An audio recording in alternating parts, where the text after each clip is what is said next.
The fluorescent lights of the shopping mall flickered as closing time approached, and that's when Marcus heard it, a small, terrified sob echoing through the emptying corridors.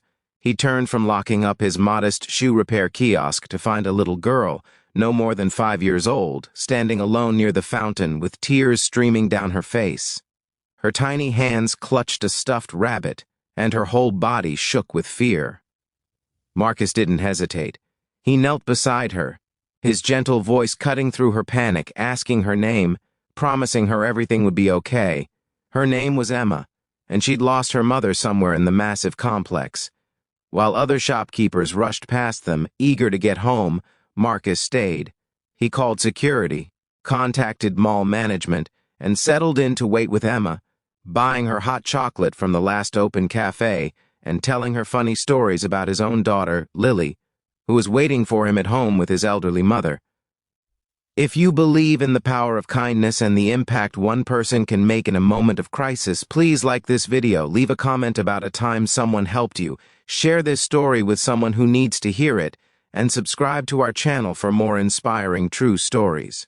What Marcus didn't know was that Emma's mother, Victoria Chen, was the newly appointed CEO of Grandstone Industries, one of the largest retail corporations in the state, which owned the very mall where he worked. Victoria had been on an important phone call, turned around for just 30 seconds, and her whole world had collapsed. She'd been frantically searching for over an hour with security teams scouring every corner of the sprawling complex.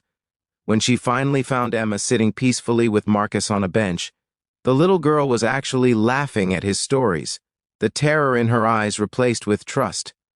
Victoria's relief was so overwhelming she could barely stand, but what struck her most was the scene before her.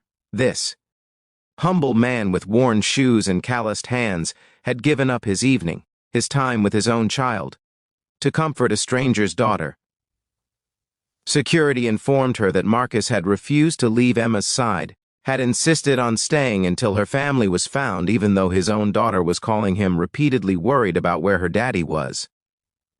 The next morning, Marcus arrived at his kiosk to find it surrounded by reporters and cameras.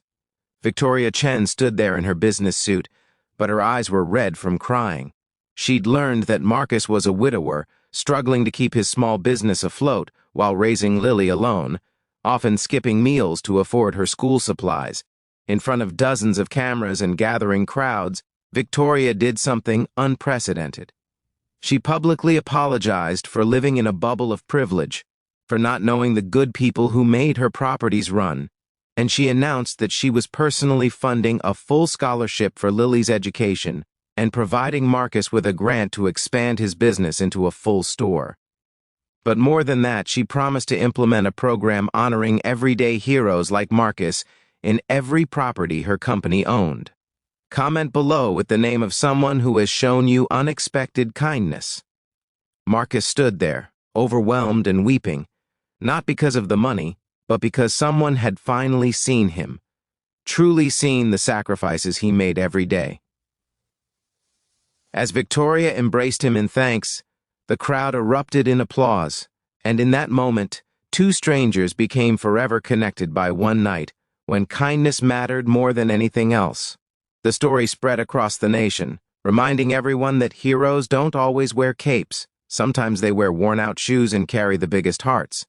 If this story touched your heart and reminded you that compassion can change lives, please hit that like button, share this video with your friends and family, and let us know in the comments how this made you feel. Your engagement helps us share more stories that matter.